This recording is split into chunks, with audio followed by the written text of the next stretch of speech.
Então, boa tarde a todas e a todos. É um prazer imenso, mesmo que a distância está com vocês aqui. Estou muito feliz com todo mundo que está junto, mas longe ao mesmo tempo. Então, acho que todo mundo que está aqui foi muito importante na caminhada até concluir o doutorado.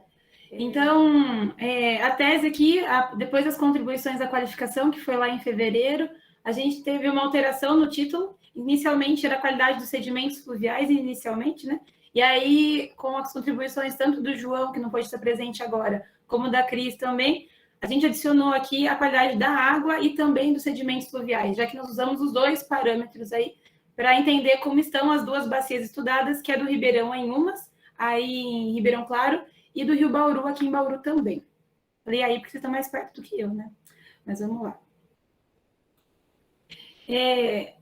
Quando a gente pensou na tese, lá em 2017, ainda para o processo seletivo, depois de 2018, a ideia foi sempre trabalhar com a produção de espaço geográfico como um conceito principal. Então, partindo de como esse espaço é produzido e lembrando que, conforme ele é produzido, ele representa e materializa nos usos da terra as relações sociais. Então, um dos pressupostos dessa tese é entender como esse espaço é produzido, e a gente vai usar, nesse caso, a qualidade da água e dos sedimentos fluviais, principalmente areia, para entender como está o ambiente, ou, na verdade, a saúde da bacia em que a gente está trabalhando agora. Para isso, a gente tem que entender que essa bacia ela vai ser ocupada principalmente pensando nas vertentes e entendendo que, tanto numa bacia rural quanto numa bacia urbana, nós temos uma total transformação delas no modelo capitalista que a gente vive, né? Então, pensando na remoção da cobertura vegetal, ou para as atividades agropastoris, ou no caso das áreas urbanas também, e isso acaba acarretando uma produção maior de sedimentos, e além disso, além da produção de sedimentos, a gente fala também da contaminação dos mesmos, que vão ser levados até o fundo de vale. Então, por isso, a ideia é de trabalhar com o rio principal, que a gente vai falar mais adiante, daqui a pouco, mas também para a gente pensar que, nesse fundo de vale, a gente consegue encontrar sinais de toda a transformação da bacia em um único canal, né, ou em um único segmento dessa bacia. Lembrando que, junto com isso, além das transformações na própria vertente, a gente fala de um país onde tratar o efluente não é algo muito comum, principalmente no município de Bauru, mais ainda do que em Ribeirão Claro. Então, nós temos ainda o despejo in natura de efluentes nos corpos hídricos, principalmente de efluentes industriais e domésticos. Isso acaba por contaminar, além dos processos invertentes, contaminação do solo, da água e dos próprios sedimentos fluviais também. E assim a gente percebe que, se majoritariamente as nossas casas atualmente são construídas de alvenaria, né, a areia ela é um dos recursos para essa construção. Então, quando a gente acaba construindo as nossas residências ou qualquer outra edificação, essa areia contaminada também vai para dentro da nossa casa, o que acaba comprometendo tanto o orçamento familiar, quanto também a nossa própria saúde, como foram os casos que a gente viu de aspergilose, desde a graduação até aqui. E aí, essas deformações que a gente fala tanto, né, desde a graduação, a engenharia chama isso de biodeterioração, e são as reações, na verdade, de alguns micro-organismos, quando eles encontram uma condição ideal, eles acabam se proliferando, né? E aí a gente tem um comprometimento considerável das reformas aí do próprio orçamento familiar. Isso eu percebi tanto nas análises que a gente fez da graduação no TCC, mas mesmo individualmente falando, né, de como isso acaba comprometendo mesmo com reformas consecutivas das residências.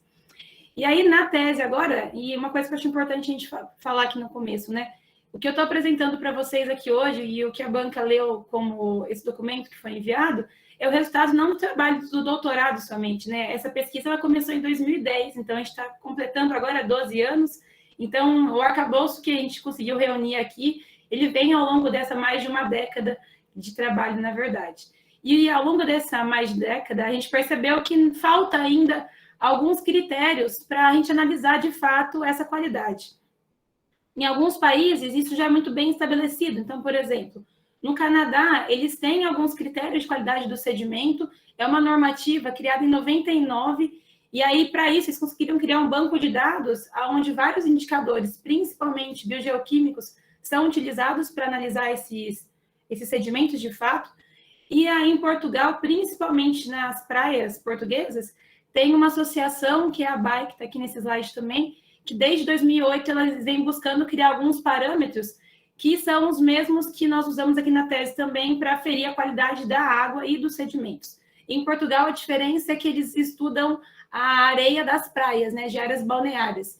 E aqui, no nosso trabalho, no caso, a gente está trabalhando principalmente com areias fluviais, né? Mas se a gente entende que, de alguma forma, todo esse sedimento, em algum momento, e essa água vai chegar no oceano, então a gente está falando de recortes espaciais diferentes, mas os indicadores são os mesmos. Então, eu falo de uma diretriz canadense, de uma diretriz portuguesa e brasileira.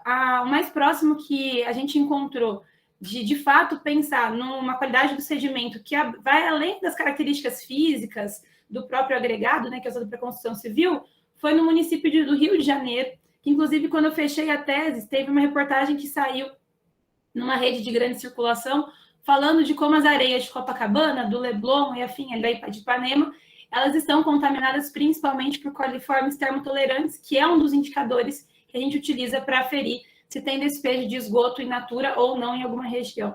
Então, ao longo desses 12 anos, o que a gente percebeu, além desse detalhe de como o processo de produção do espaço ele vai impactar na qualidade da areia e vice-versa, a gente também sentiu a necessidade de ter mais indicadores, ou que tenha um local que agrupe e tenha uma referência, na verdade, de parâmetros para que a gente possa analisar de fato os sedimentos. Dito isso,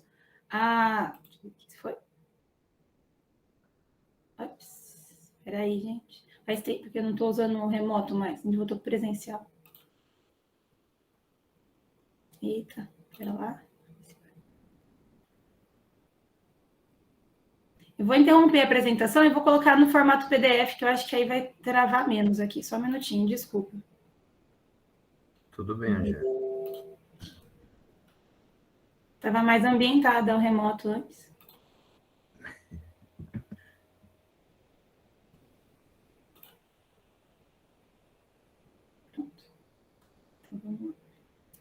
Então, a hipótese do trabalho dessa forma é para a gente entender, na verdade, ou olhar para a areia, principalmente de origem fluvial, que ela pode ser utilizada para aferir as condições do ambiente, né? E uma coisa que a gente percebeu ao longo dessa década, na verdade, é que não são testes muito complexos, né? Então, a gente fala de análises que são mais simples, dentre outros parâmetros que podem ser realizados, e que não precisa de um laboratório muito equipado, com muitas aparelhagens e assim por diante. Então, é algo que pode ser reproduzido em outros espaços também, e em outras condições. Então, a areia, ela pode ser usada para aferir as condições ambientais de uma bacia, assim como a água, e ela vai indicar, dentro dos parâmetros selecionados, como estão, na verdade, os componentes da natureza que formam aquela bacia.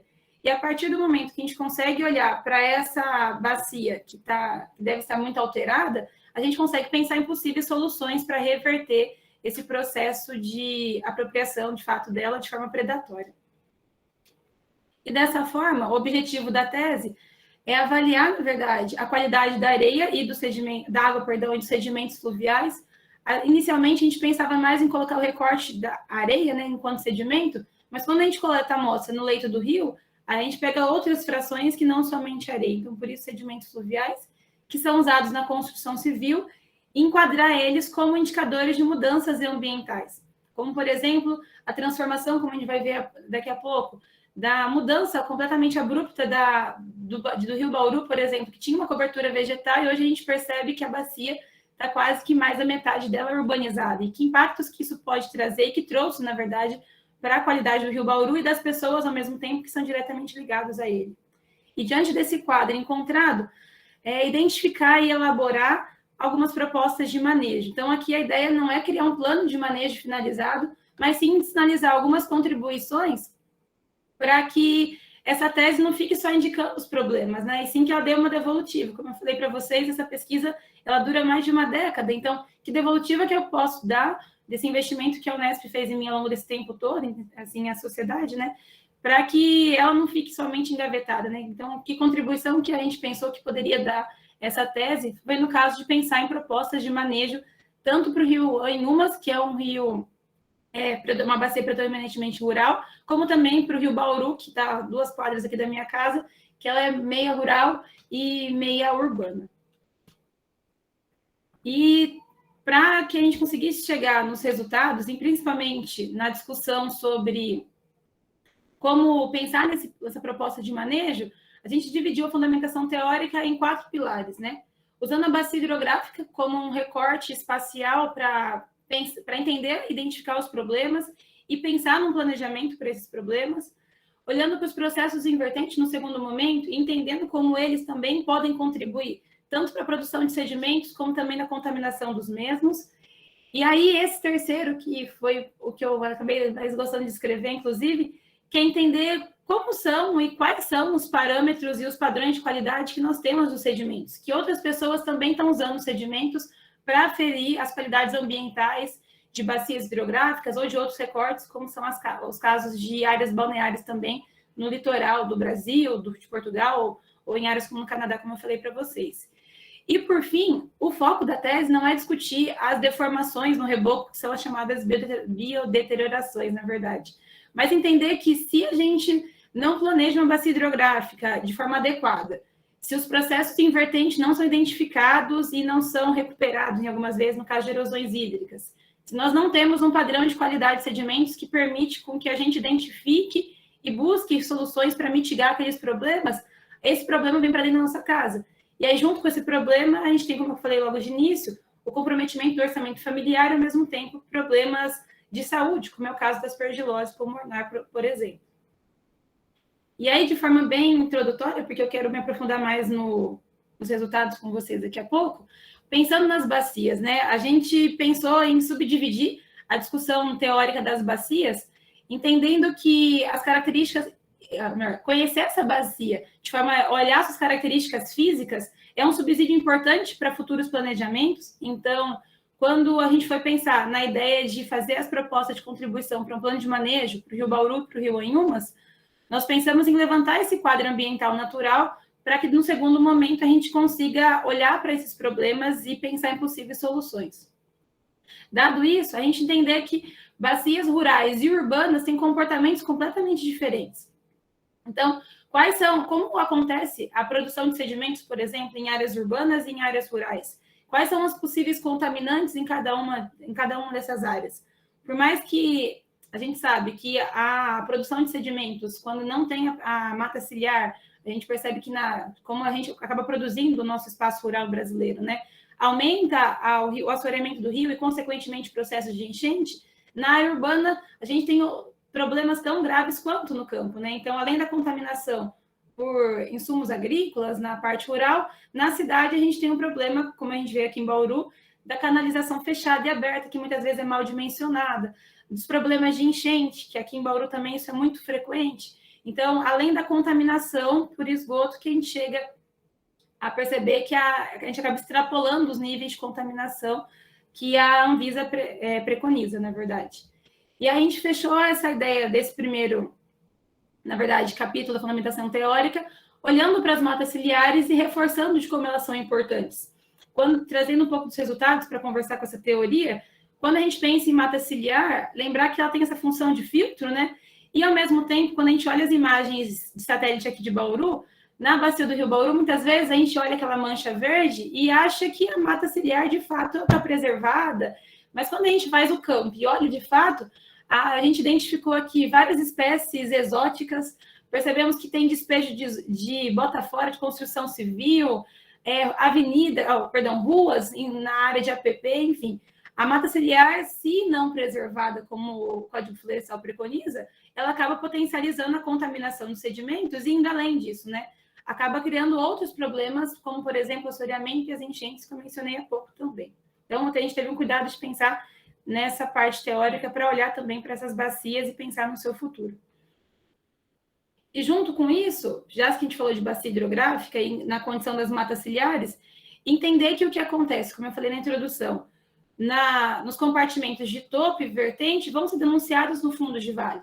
E aí, se a gente parte do pressuposto que a formação do território brasileiro ela foi pautada pela substituição da cobertura vegetal das matas originais para atividades econômicas, tanto rurais quanto em áreas urbanas, esse processo acabou acelerando os processos invertentes.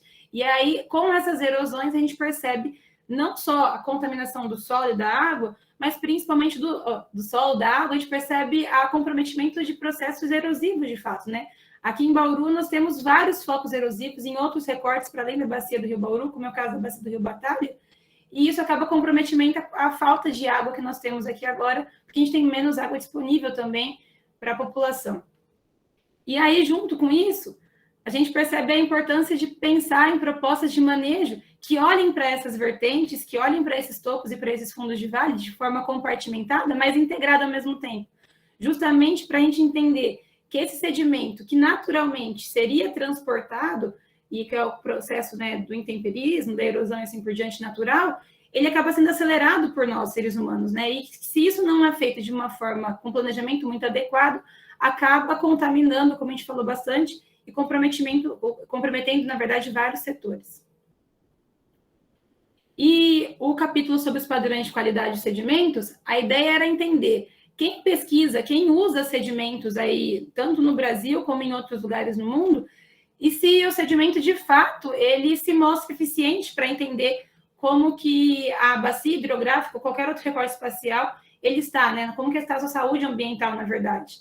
Então, entendendo que esses sedimentos, eles vão ser muito diferentes, então a gente vai pensando em sedimento, a gente está pensando que o tipo de rocha ou o tipo de material de origem que vai formar esse sedimento vai acabar influenciando nos sedimentos do fundo de vale, por exemplo, entendendo do tipo do rio, da velocidade da corrente, a forma da bacia, a presença ou ausência de cobertura vegetal, também vai influenciar no tipo de sedimento que a gente encontra no leito, mas indo além disso, né, entendendo que quando eu penso que esse ambiente natural, esse ciclo que era praticamente fechado e harmonioso, ele passa a ser comprometido e corrompido por as ações humanas, principalmente predatórias, a gente percebe que se torna muito mais complexo. Então, por exemplo, identificar fontes não pontuais de contaminação é um trabalho muito difícil. Então, por exemplo, a gente encontra a presença de E. coli, da bactéria E. coli, na verdade, no rio Inhumas, mas diretamente a gente não encontrou nenhuma tubulações que mostraram contaminação pontual.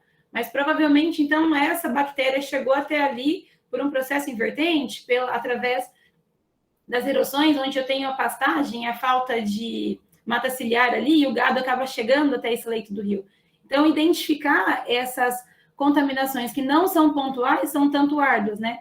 Mas, ao mesmo tempo, eu tenho um dado. E esse dado afirma para nós que aquele curso hídrico, né, de forma geral, ele está contaminado. E aí, volto para aquela fala inicial que eu fiz para vocês. Quando a gente olha para os sedimentos, é um leque muito amplo. Aí tá, a gente recorta para sedimentos fluviais. E a gente olha para a legislação brasileira para buscar algumas orientações, algumas normativas que falem o que é permitido enquanto agregado miúdo para a construção civil, o que é permitido enquanto uma areia presente nas praias. E isso aqui no Brasil é um pouco escasso ainda e muito fragmentado. Então, nós temos a BNT, que fala do tamanho do agregado para a construção, que a gente tem alguns parâmetros físicos, na verdade, mas nenhum parâmetro na BNT microbiológico, que fale dessa qualidade também biológica da areia. E aí, como eu falei anteriormente, no Canadá e em Portugal, nós temos a cultura, na verdade, de usar os sedimentos para aferição de outros ambientes. Então, eu coloquei o nome aqui, como está na tese também, o Banco de Dados de Efeitos Biológicos para Sedimentos no Canadá, e que é desde 99 isso vem sendo formado, e em Portugal, desde 2008, esse protocolo, Areia Limpa, Praia Saudável. Então, como a gente, lá em Portugal, tem uma preocupação grande com a balneabilidade, diferente do Brasil, que nós temos um litoral muito extenso, Portugal tem um litoral mais curto, né, menos extenso, e pensando que eu falo mais a região sul, onde a população vai mais para o litoral, utiliza as praias, tem essa preocupação em usar alguns indicadores. E aí, essa normativa de Portugal, eles usam, por exemplo, alguns parâmetros ou indicadores microbiológicos aí, ou bioindicadores, como a gente preferir, para falar se essa praia ou essa água da praia, de fato, ela está contaminada ou não. E no caso de Portugal, eles usam também a E. coli e a outros fungos filamentosos, para além do aspergillus, para olhar para essa praia e entender se ela está própria ou não para banho. E aí, como eu disse para vocês, no Brasil, esse dado que a gente encontra é no município do Rio de Janeiro. Pelo menos foi o que a gente teve acesso, né, da pesquisa que a gente vem fazendo ao longo desse tempo.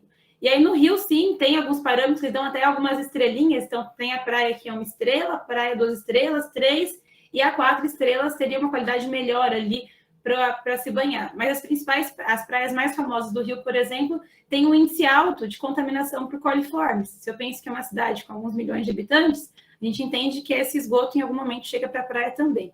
Mas, voltando, para os rios, a gente não encontrou no Brasil uma normativa que reúna e olhe principalmente, que utilize, na verdade, alguns parâmetros para entender se esse sedimento está ou não contaminado por micro-organismos. E aí, onde que a geografia cai nesse parâmetro todo, né? Então, ao longo desses mais de 10 anos, já escutamos que essa pesquisa não era da geografia, que era da biologia, que era engenharia civil, mas, na verdade, eu vejo a geografia como ela nisso tudo, né? Então, onde que a geografia entra para entender, para usar essas bactérias, esses fungos e assim por diante. Aí, nós acreditamos que através do conhecimento geográfico, é possível a gente contribuir para possíveis elaborações de estudos, onde a ênfase vai ser pensar no planejamento ambiental adequado desse espaço. Pode ser uma bacia, que pode ser um outro recorte espacial, né?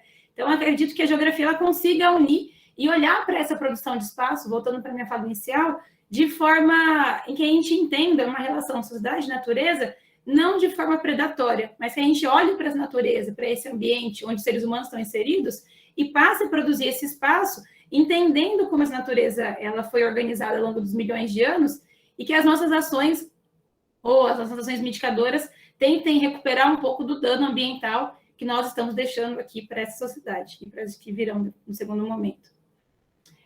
E aí, para fim de definição, né, o que nós entendemos por biodeterioração? Essa palavra eu acho um tanto complicada para falar, faz um trava-línguas quase. Então, existem várias formas de degradar um concreto, né? Então, a gente tem a deterioração, química, física e a biológica que nos interessa. Muitas das referências que a gente usou aqui na tese, que estudam esse tipo de deterioração do concreto, elas são chinesas, então, pelo que eu descobri, tem um grupo de chineses que eles utilizam esse conceito, principalmente em tubulações que transportam o esgoto para a área de tratamento, e aí eles estudam como que algumas bactérias vão reagir com esse concreto e elas acabam deteriorando esse concreto muito mais rápido. E claro, numa casa a gente não fala do esgoto diretamente ligado com a parede, mas a gente fala de uma areia que trouxe junto com ela os esporos, esse fungo, e quando encontra uma condição de umidade, temperatura, muitas vezes eles proliferam. E aí, o que eu acho importante, né? Não entrando tanto para a parte da engenharia, civil no caso, mas como que nós, geógrafos, podemos olhar para essa deformação na parede? Então, ao longo desse tempo, a gente pensou que essa deformação, na verdade, ela é o resultado ou a denúncia de um processo de produção do espaço, onde quem o produziu e quem o produz constantemente não considera as características do ambiente. E aí, o que a gente está pensando? Como que a gente está produzindo e esses sedimentos contaminados vão para o fundo do rio ou para o fundo de vale, o esgoto vai ser depositado, vai ser despejado ali também. Essa mesma areia, como acontece aqui em Bauru, a gente tem um porto, depois do despejo de esgoto do município inteiro, e aí esse porto tira essa areia e vende ela para os munícipes aqui. E aí é importante a gente entender qual que é a causa? Por que a gente tem tanta deformação no reboco, principalmente aí nas regiões de Ourinhos, e aqui em Bauru a gente sabe de alguns lugares também. E, ao mesmo tempo, como que a gente pode resolver a causa? Não adianta a gente raspar a parede, passar um permeabilizante ali e achar que aquilo vai estar tudo bem rápido, né?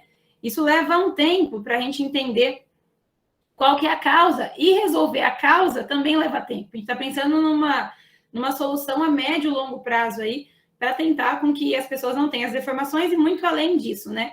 Que a saúde ambiental de uma bacia seja recuperada de fato. Então, por isso, ficou por último aqui essas deformações nos rebocos.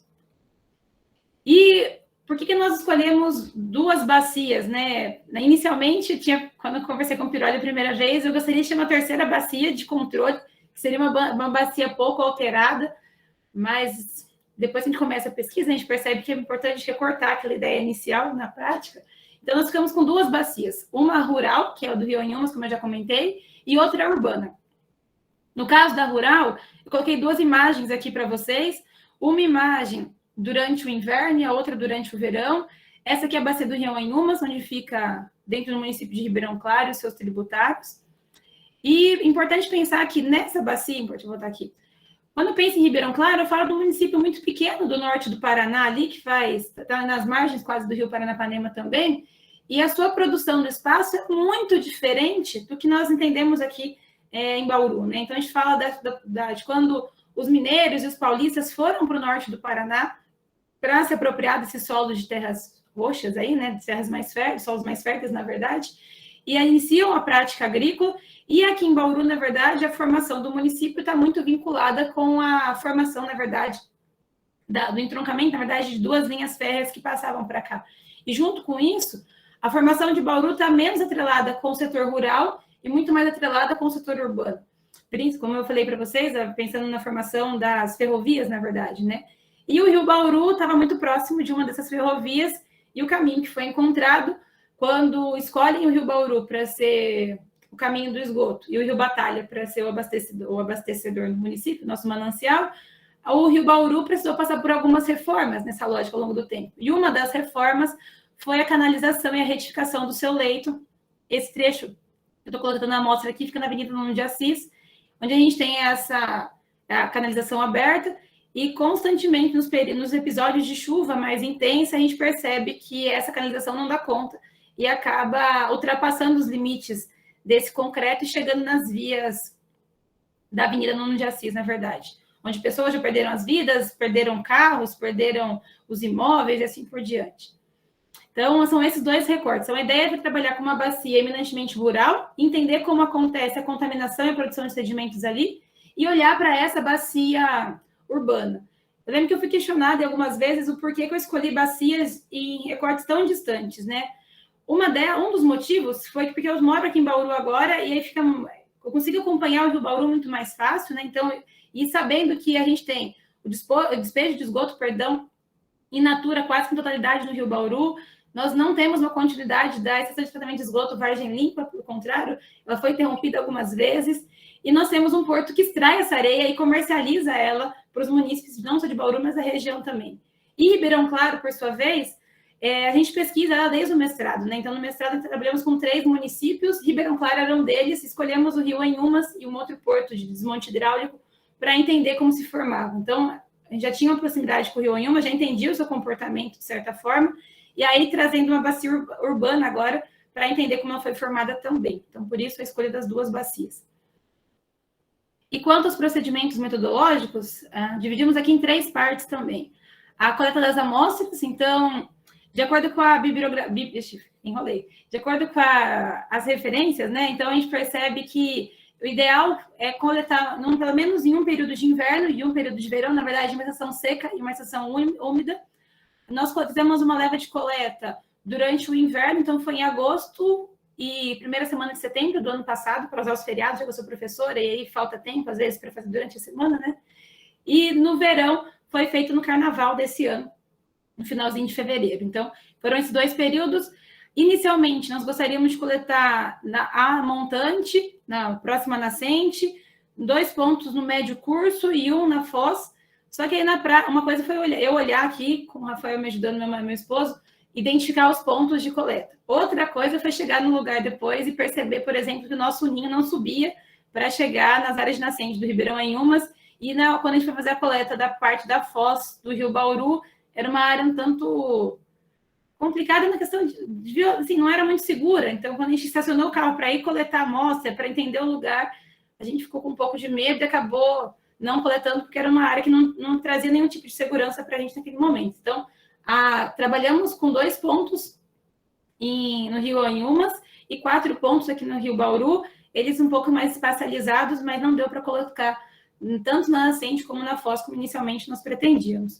Porém, no Rio Anhumas, a gente conseguiu ir na foz, e no Rio Bauru, como a parte urbana é de interesse maior no nosso trabalho, a gente conseguiu coletar até o limite onde a canalização fechada ela nos permite. Inclusive, nós, para coletar as amostras de sedimentos, a gente entrou dentro do leito do Rio Bauru depois da canalização, onde era um ambiente totalmente insalubre, assim, eu não consigo descrever em palavras o que a gente viu naquele momento para coletar as amostras, tanto de esgoto quanto de pessoas morando do lado da vala de esgoto, correndo a céu aberto, enfim, uma condição totalmente desumana.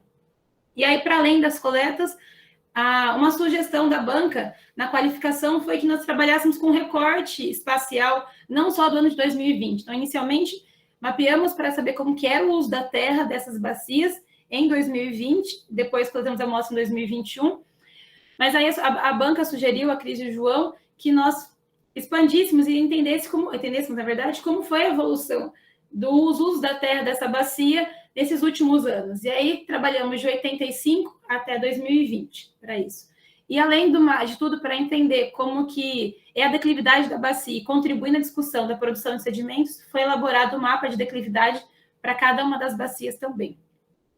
E aí, por fim, a parte que é um pouco mais exaustiva e ao mesmo tempo muito bacana do trabalho, foram coletar as amostras e depois analisar elas no laboratório. Então, analisamos de forma microbiológica e micológica. Microbiológica, as bactérias do grupo coliforme, e micológica, principalmente o nosso foco, eram os fungos decompositores, como no caso o Aspergillus niger. E uma sugestão da banca na qualificação também foi que adicionássemos a análise granulométrica. Então, nos resultados, vocês vão perceber que só tem a granulométrica da estação úmida, portanto, do verão desse ano. Não tem da estação seca, porque a gente já tinha feito as análises na época da qualificação. Então, a fizemos também para entender o comportamento desses sedimentos, também entender como eles estão distribuídos naquele segmento do rio. E todas as análises foram feitas no Laboratório de Geologia e Pedologia na Primavera da Unesp de Ourinhos, minha segunda casa, de passagem. Aqui tem algumas imagens dos pontos de coleta, então, o que a gente percebeu. Essa imagem, do primeiro momento, tinha sido uma queimada ali no inverno, então coletamos. A gente percebeu que a nascente estava toda cheia de resíduos de entulho, na verdade.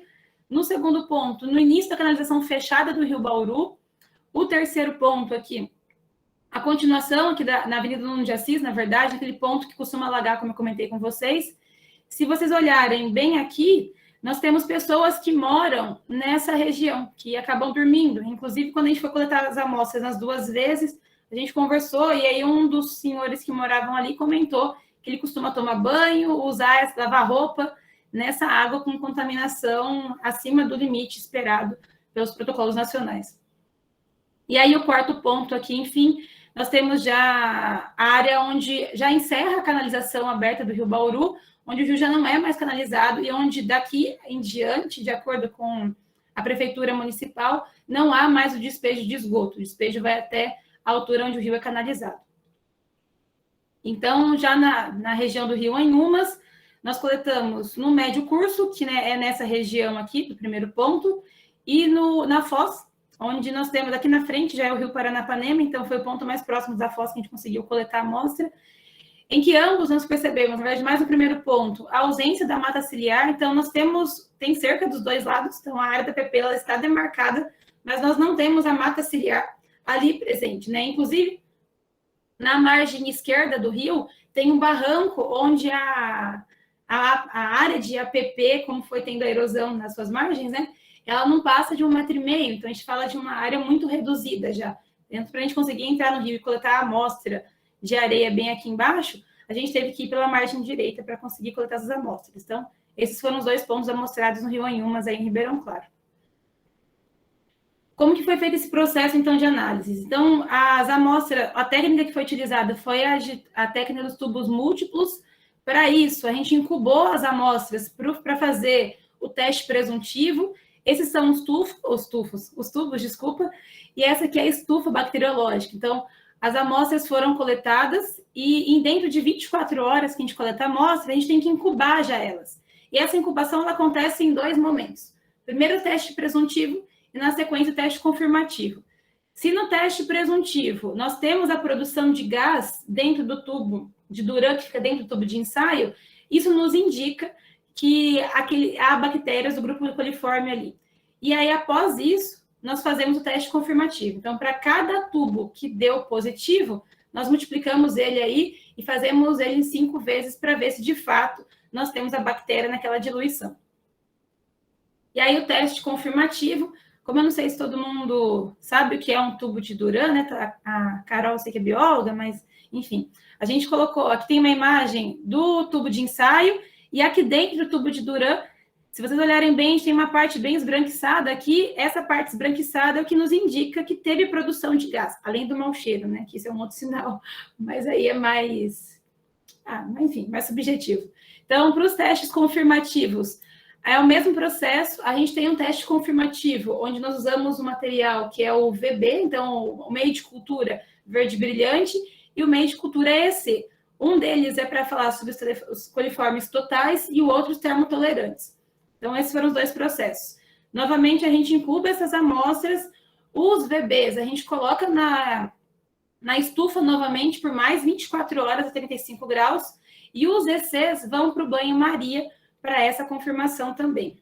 Então, aqui, eu estou fazendo a leitura no laboratório dos testes para ver quais eram positivos e quais foram negativos. Então, para os coliformes termotolerantes, a gente pega para cada um que foi positivo, de novo, um teste presuntivo, e aí incuba agora, nesse novo meio que é o EC, fica em banho-maria por 24 horas, e aí nós temos conseguimos fazer a leitura se teve a produção de gás ou não.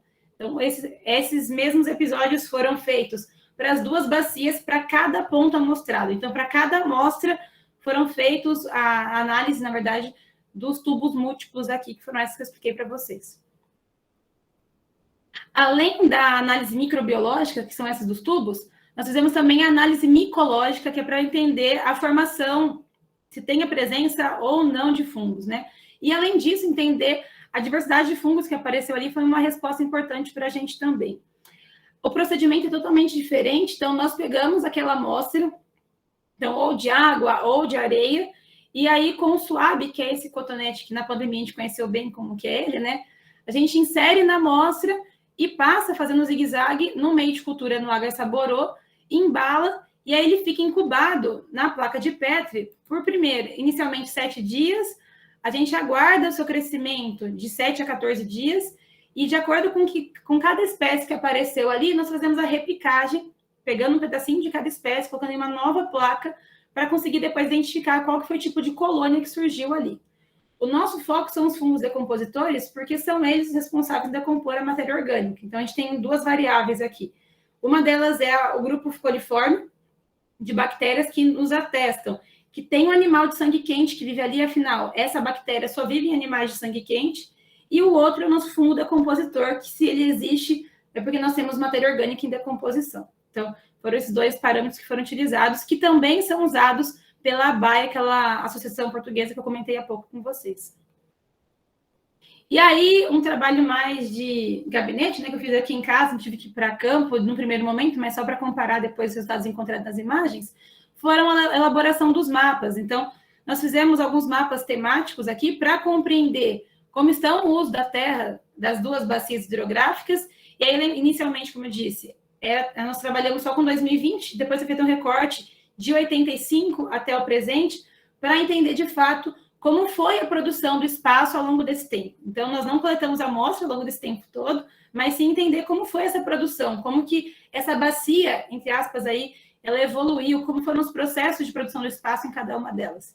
A gente vai perceber que, a hora que eu consegui comparar os mapas, eu fiquei bem assustada de como as áreas verdes foram reduzidas ao longo do tempo por motivos muito diferentes. A técnica escolhida, a gente usou no ArcGIS, então pegamos as imagens do DGI INPE, do Landsat 5 para as mais antigas e o Landsat 8 para de 2015 e 2020. A classificação de verossimilhança, então, escolhemos as áreas de treinamento, fizemos todo o processo de classificação das imagens, e aí depois a parte do layout. E uma parte importante, que a partir desses mapas do uso da Terra, foi possível fazer um terceiro mapa, que era entender as áreas de preservação permanente. Então, o que está em conflito em cada área de preservação permanente? O que deveria estar ali? E o que a gente encontra nesse período específico? Então, o banco de dados foi muito importante para entender esse comportamento, principalmente das vertentes e também das áreas de preservação permanente ao longo dos cursos hídricos. E aí, uma parte que eu comentei lá no começo foi a ideia de, a gente levantou tudo isso, o que a gente faz com esse monte de informação agora? Então, a ideia foi, a partir dos problemas que nós encontramos, problemas ambientais que foram identificados ao longo da tese, pensar em uma possível proposta para contribuir no plano de manejo das duas bacias. E aí dividimos essas bacias em dois momentos. Primeiro em medidas não estruturais e depois em medidas estruturais. Então, logo daqui a pouco, eu vou apresentar quais foram algumas das medidas que nós pensamos para cada uma das bacias, de acordo com os problemas que foram encontrados nelas. E aí vamos para os resultados, né? Inicialmente, uma sugestão da banca também foi, na qualificação, foi que dividíssemos os resultados por bacia e não por análise. Então, inicialmente tinha feito por análise, então, primeiro os mapas, depois micológica, microbiológica, assim por diante. Aí a banca sugeriu fazer uma leitura integrada, então, quais foram os resultados da primeira bacia e da segunda bacia? É isso que eu vou apresentar para vocês agora. Aqui, então, como nós fizemos a gente conseguiu analisar os mapas, na verdade, a produção de espaço geográfico através dos usos da Terra de 85 até o presente, foi possível ver uma evolução dos usos a partir de então. Então, se a gente olhar para cá, essa linha aqui de cima, né, ela é de pastagem, então a gente percebe que a pastagem teve um ganho significativo dentro da bacia. Isso a gente conseguiu observar, inclusive, nas áreas de preservação permanente do rio Inhumas, então as matas ciliares, nos trechos que a gente conseguiu chegar até ele, nós vemos a área de preservação permanente demarcada por uma cerca, mas o gado chega até lá. Inclusive, quando a gente foi coletar a amostra de sedimentos agora no carnaval desse ano, a gente encontrou fezes de animais em vários segmentos dentro da mata ciliar que estava demarcada, e mesmo assim o gado teve acesso até ali. Ao mesmo tempo, uma diminuição significativa da agricultura temporária, e a área urbana, ela não é muito expressiva na bacia, porque a gente fala de uma bacia eminentemente rural, né? E nós tivemos um relativo crescimento aqui da área florestal. Aqui, talvez, a gente percebe que, atualmente, né, com a fiscalização um pouco mais intensa em alguns segmentos, talvez por isso aumentou também essa área florestal dentro da bacia. Mas ainda é pouquíssimo incipiente, então a gente percebe que isso não acontece. Na tese, no arquivo que foi enviado para a banca, os mapas estão em paisagem, né? Mas aqui eu achei interessante colocar para vocês os 4, um ao lado do outro, para a gente observar exatamente o que mudou, né? Então, olhando, comparando os 4, a gente consegue perceber que em 85 nós tínhamos muito mais a pastagem e a agricultura, e algumas áreas verdes ainda, que são a área florestal, e já em 2020 a gente tem um predomínio exacerbado da pastagem em detrimento da agricultura, inclusive da área florestal. Então, a gente percebe que algumas manchas florestais que existiam nos outros recortes temporais não apareceram nesse mesmo momento. Pelo contrário, foram substituídas pela pastagem e também pela florestal, e também pela pastagem e agricultura temporária. Isso, para a gente, é um indicador muito importante, porque se eu tiro a floresta e no local eu coloco a agricultura temporária ou a pastagem, a gente entende que tem um incremento de produção de sedimentos que vão ser carreados de acordo com o tipo de manejo para o leito do rio também. Dependendo do tipo de manejo também, a gente consegue entender se teve contaminação ou se poderemos ter mais contaminação nessa área específica. Além disso, como eu comentei, nós fizemos um mapeamento das áreas de preservação permanente, e esse dado eu acho que foi muito importante, porque a gente conseguiu confrontar ele com a legislação vigente. Então, o Código Florestal Brasileiro nos diz que nessas porções nós temos que ter a mata ciliar, então a cobertura florestal. Mas o que nós encontramos em 73% da área mapeada aqui em 2020 foi que era pastagem e não área florestal. E por sua vez, a área florestal ficou com 9% só. Então, é muito menos do que ela deveria ficar. E isso nos faz pensar de novo que aquela função de filtro que a mata ciliar tem, ela não está cumprindo, né? Porque ela não existe em boa parte da nossa bacia hidrográfica aqui falando. E aí, tanto as análises microbiológicas de teste presuntivo e de teste confirmativo do verão e do inverno, todas as amostras deram para a gente o número máximo que a Anvisa preconiza no seu manual prático de análise de água. Importante falar também, na Anvisa a gente tem análise de água. O Jackson, que é o técnico do laboratório aí de Ourinhos, que me auxiliou nesse processo todo também, principalmente com essa parte de biologia, já que ele é biólogo, a gente adaptou esse manual prático de análise de água para também analisar a areia. Então, por isso que nós temos 100 gramas aqui. Em todas as amostras, tanto de água quanto de sedimento, a contaminação encontrada foi a máxima. Então, todos aqueles tubos que eu mostrei na foto, eles deram positivo. Aqui nós temos o teste confirmativo de coliformes totais e também termotolerantes. Como a gente percebe aqui também, deu a contaminação máxima em todos eles, tanto no verão quanto no inverno. E aí, a análise micológica dessa vez sei se todo mundo consegue enxergar, mas a gente tem mais ou menos uma nuvenzinha aqui em cima, né? Parece tipo um algodão. Esse algodão, quando a gente faz a repicagem, a gente percebe que é esse fungo, que no microscópio ele é muito bonito, por sinal, ele parece um dente de leão, que é o Aspergillus, né? Principalmente Aspergillus niger. A gente percebeu que dentre as placas estudadas, ele estava presente em 4 delas. Uma coisa importante, se a gente for comparar o que encontrou na bacia do Rio Anhumas com a bacia do Rio Bauru, a gente percebe que na bacia do Rio Bauru tivemos uma diversidade muito maior de espécies do que na bacia do Rio Anhumas. A gente pode atribuir isso, talvez, aos vários tipos de efluentes que são despejados numa área urbana, de como uma área urbana ela é também muito complexa para entender o tipo de contaminação, como eu falei para vocês há pouco, no comecinho dessa fala. Aí, como a banca sugeriu em fevereiro, aqui nós temos a área de coleta do ponto 1 e do ponto 2. É importante falar que esse ponto 1 estava muito assoreado. Eu estou bem dentro do leito do rio aqui, e ele, estou de bota, mas a lâmina d'água estava exatamente na direção do meu tornozelo.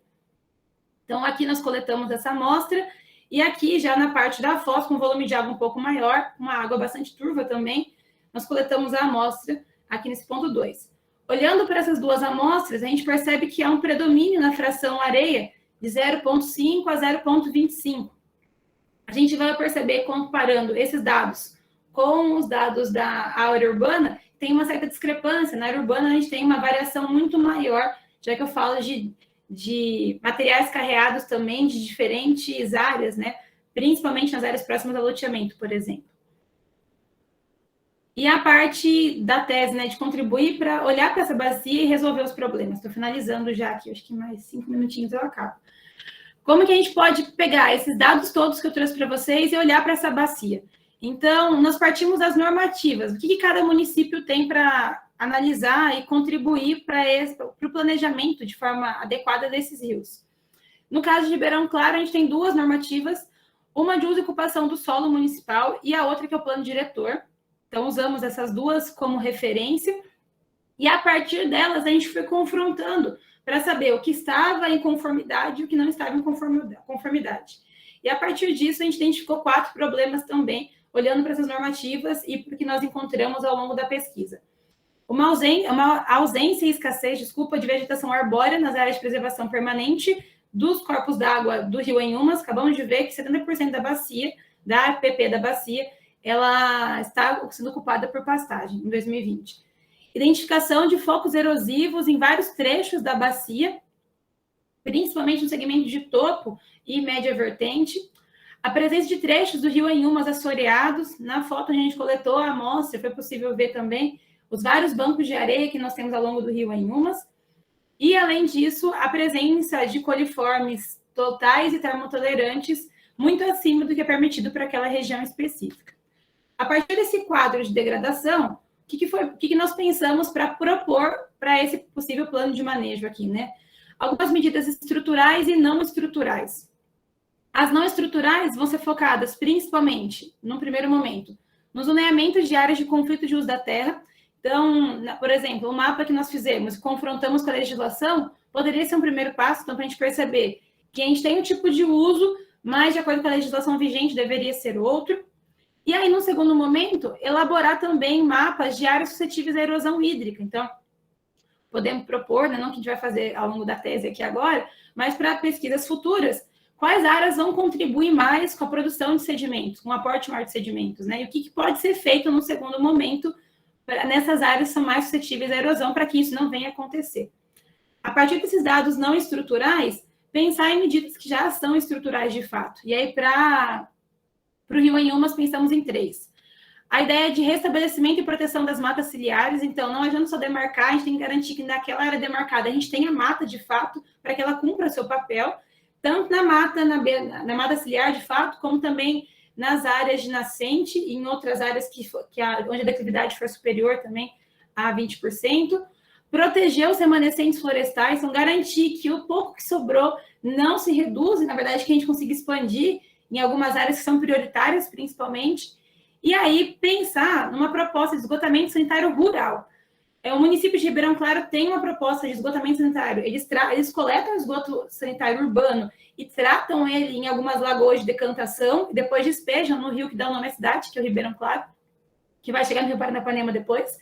E no Rio Anhumas não tem nenhuma normativa no município que fale sobre esgotamento sanitário de fato, numa proposta aí de olhar para esse esgoto sanitário antes que seja de fato depositado no leito do Rio Anhumas, porque a gente identificou essas bactérias lá, e um dos motivos pode ser, por exemplo, a chegada, né, de esgoto das propriedades rurais ali. Dito isso, olhando para o Rio Bauru agora, o meu vizinho aqui, quando a gente pensa no Rio Bauru, a gente percebe que tem uma alteração muito maior do que uma bacia rural que a gente acabou de conversar. Então, dentro desse recorte trabalhado, a gente vai perceber também que as classes de uso da terra foram um pouco diferentes do que o IBGE nos fala para analisar através do Manual de Uso da Terra, que foi o nosso norteador para fazer as classes de uso, né? Quando a gente começou a olhar para os mapas, aqui para a imagem estratégica, na verdade, de Bauru, a gente percebeu que não tinha como falar, por exemplo, que aquela área que estava nas margens dos rios, ela deveria ser uma área florestal. Porque no campo a gente percebeu que não era uma área florestal, que ali era tudo menos uma cobertura de uma transição de cerrado com Mata Atlântica. Eram espécies exóticas, era, para palavra mais simples aqui, um mato alto, despejo de materiais da construção civil e assim por diante. Então, nós temos algumas classes que nós colocamos a mais aqui. Por exemplo, a área de loteamento, que a gente achou importante destacar as áreas de loteamento, porque são áreas que produzem mais sedimento, dependendo da sua declividade do terreno, as represas, e aí uma área criada aqui foi o solo exposto. O que a gente percebeu também? Esse solo exposto ao longo do tempo, ele foi transformado em silvicultura. Então, provavelmente, em alguns momentos, o solo estava exposto naquela imagem, mas no segundo momento, ele poderia, a gente percebeu que nos anos subsequentes, aquela área foi destinada ao cultivo de eucaliptos, principalmente, que eu falo já no médio e baixo curso do Rio Bauru, aquela parte rural que chega já em Pederneiras. E uma classe que eu acho importante falar é a área úmida, que é esse verdinho mais claro aqui. E esse verdinho mais claro é essa área que eu falei, que ela não tem uma construção. Então, a gente não vê tijolo, concreto, asfalto, mas, ao mesmo tempo, a gente não vê a mata ali. Então, ela está na área de mata ciliar, mas ela não é a mata ciliar de fato, como ela deveria ser, né? Uma cobertura florestal. Então, por isso que ela foi criada uma classificação à parte dela. E, ao longo do tempo, a gente percebe esse grande crescimento da área urbana, que ele aconteceu principalmente onde eram as áreas de mata, como eu vou mostrar para vocês daqui a pouco. Aqui nós temos, então, os mapas produzidos de Bauru de 85 a também 2020. Quero chamar a atenção, então, o trecho trabalhado de Bauru foi essa porção que está em rosa aqui, que é onde nós temos a área urbana hoje, então a porção do Bauru que é urbana. E, além disso, nós temos, então, aqui em 85, a porção mais ajusante com a silvicultura, essa porção no médio curso com área florestal e também pastagem, e no alto curso a área urbana. Conforme vão passando os anos, a gente percebe que a mancha da área urbana ela se expande, e além disso, a silvicultura, junto com a pastagem, também ela toma uma proporção significativa também, e a pastagem segue nessa porção mais central. Uma coisa que eu queria chamar atenção além disso, na porção ao norte, aqui do Rio Bauru, da bacia do Rio Bauru, nós temos alguns loteamentos que são loteamentos de casas mais populares, como, por exemplo, dos programas Minha Casa Minha Vida, que é completamente diferente da porção ao sul, que faz aqui quase limite com o município de Piratininga, onde já são os condomínios de alto padrão que vêm ocupando essa área que era de mata e que agora ela vem sendo ocupada pela área urbana, né, de especulação imobiliária. Inclusive, uma das nascentes do Rio Bauru está dentro de um condomínio de alto padrão aqui, e logo depois da sua nascente tem um lago gigantesco que já represa um rio logo de cara na sua nascente, logo metros depois da sua nascente. Então, a gente tem características muito diferentes para a porção norte e a porção sul desse rio. Então, aqui para a gente ter uma noção de como evoluiu, e olhando para ele novamente, Bauru tem um item a mais, que é a produção e o destino do esgoto para esse próprio rio.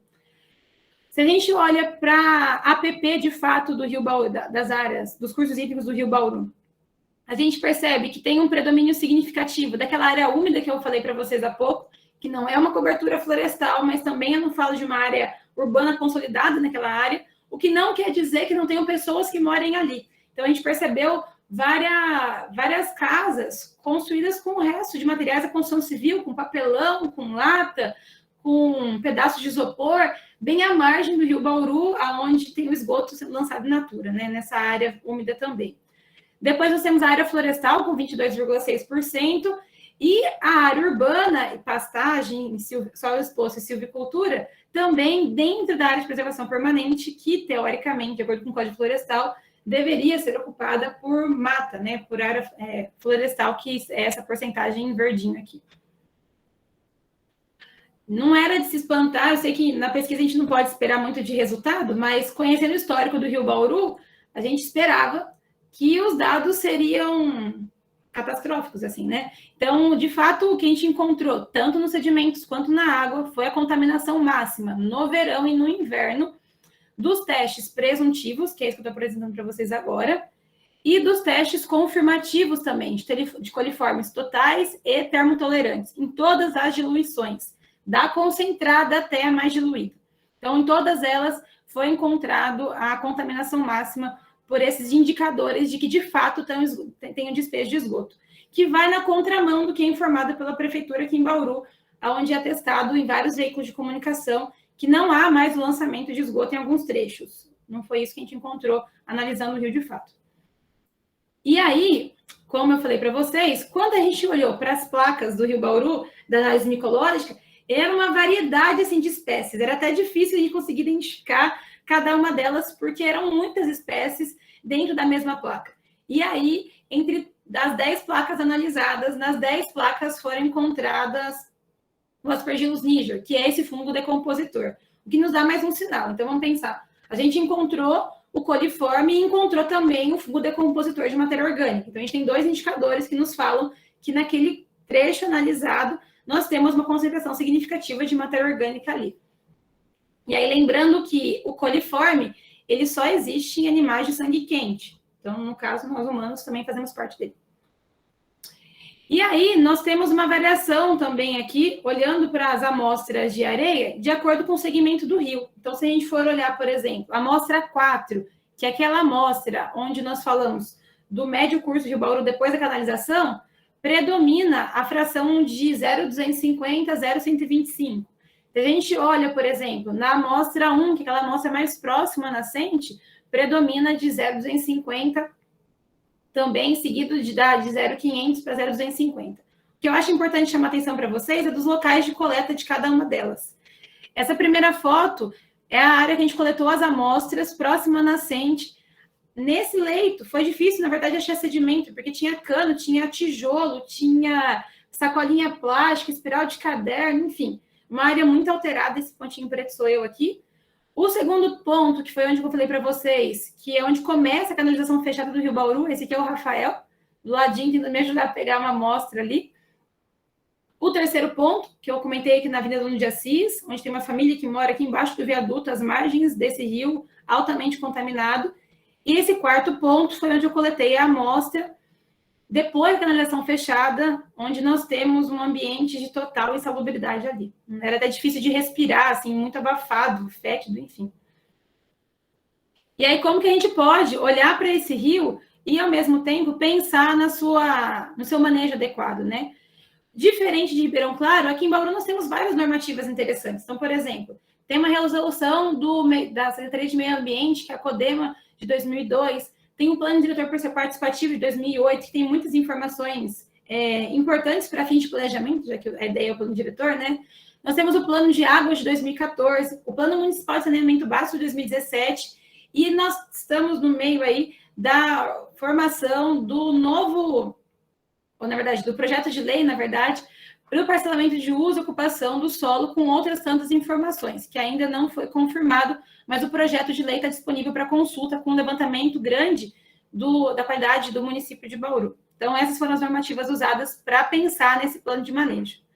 E aí, a partir disso, a gente consegue pensar em quais foram os problemas olhados para o rio Bauru. Então, a primeira, ausência e escassez da vegetação arbórea nas áreas de APP, como eu mostrei para vocês há pouco. Então, principalmente no trecho urbano que a gente está falando, né? Então, a presença de espécies exóticas e assim por diante. O despejo de esgotos industriais e domésticos. Essa informação está em todos os canais oficiais do município, inclusive no DAE, que é a agência responsável em abastecer e coletar o esgoto de Bauru.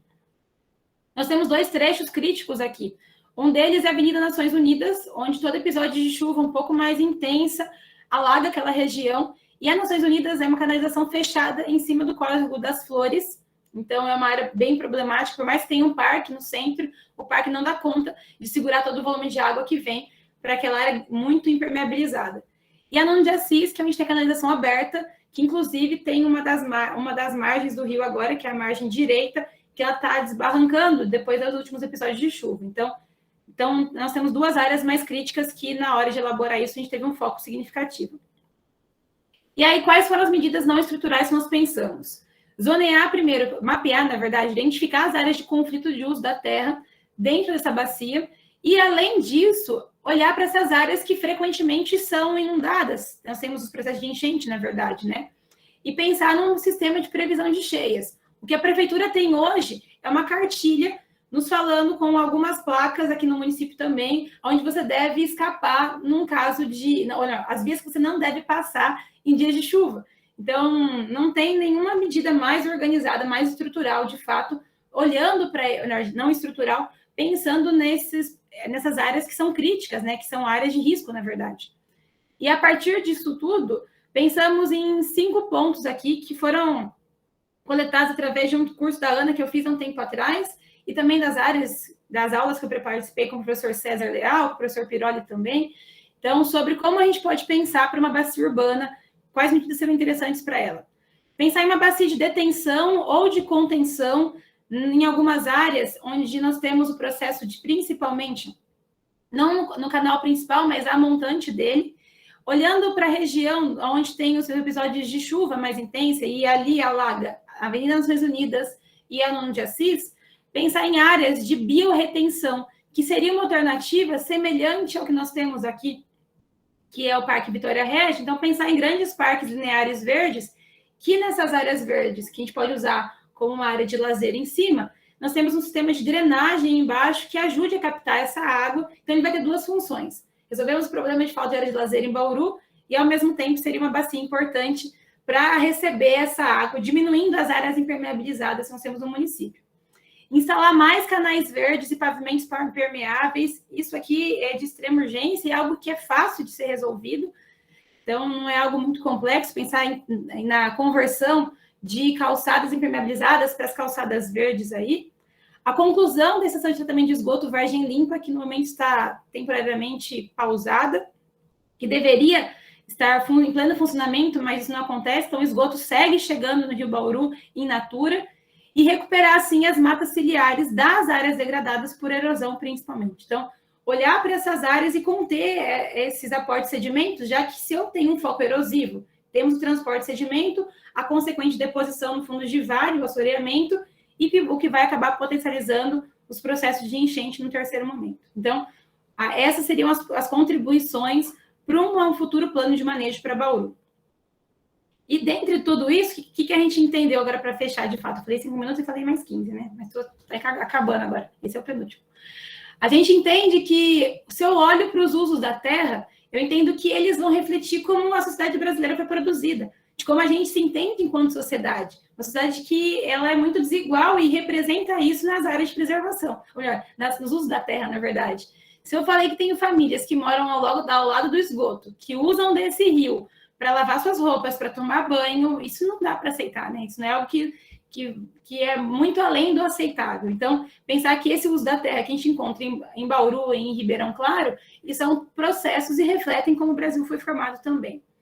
Nós tivemos um banco de dados que foi criado, que foi muito significativo. Então, nós temos as áreas por hectare, todos os usos da terra que foram identificados de 85 até 2020, que nos auxilia também para fazer uma leitura integrada e pensar num planejamento de fato efetivo para as áreas que estão em conflito com a legislação vigente ou com as legislações vigentes, pensando também nas municipais.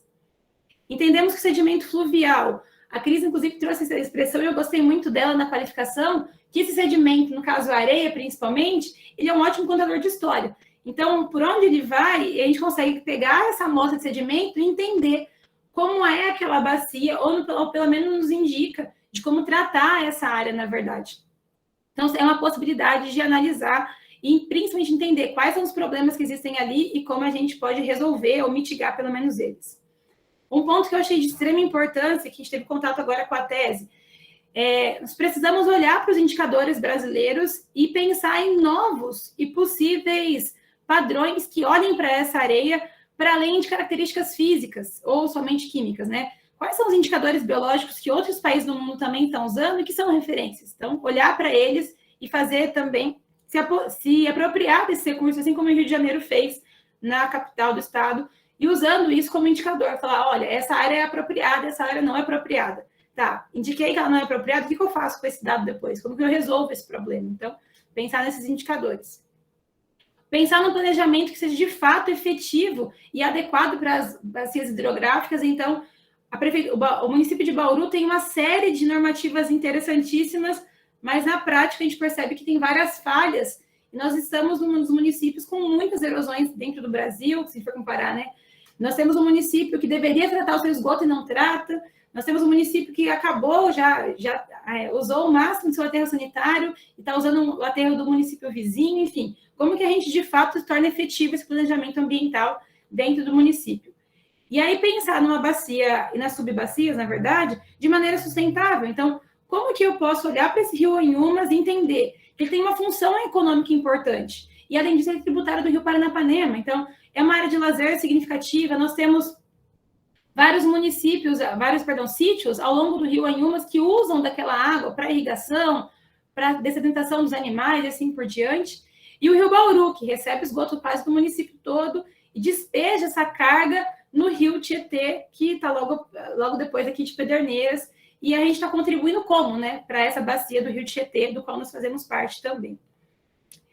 E pensando que quando a gente encerra o doutorado, que eu percebi é que tem muito mais pergunta do que resposta agora, né? Então, se eu fosse continuar com a pesquisa acabando a defesa, eu pensaria no primeiro momento em analisar outros rios que são os tributários do rio Bauru e do rio Inhumas e pensar em outros parâmetros também para a gente conseguir ter uma leitura mais integrada e que não só indique que tem contaminação e não tem, mas que a gente consiga espacializar e acompanhar esses dados dentro de um recorte temporal. Então, em pesquisas futuras, seriam as duas frentes que eu pensaria aqui. E para fechar, aqui eu tinha aspergilos no slide, e uma frase que eu acho que quem escreveu ela foram os meus alunos, num livro que a gente publicou junto com a Cris, e as meninas do laboratório do Colóide também, no ano passado, o professor Fernando, que elas escreveram o seguinte na introdução: conhecer os desejos da Terra é agir no presente e salvar o futuro. Quem escreveu foram as minhas alunas do 6º ano, isso. Então, isso eu achei importante para a gente fechar a tese aqui agora, a minha primeira fala, né? Obrigada, sei que eu me excedi um tanto do horário, mas eu tentei ser breve, mas era muita coisa para falar. Obrigada, gente.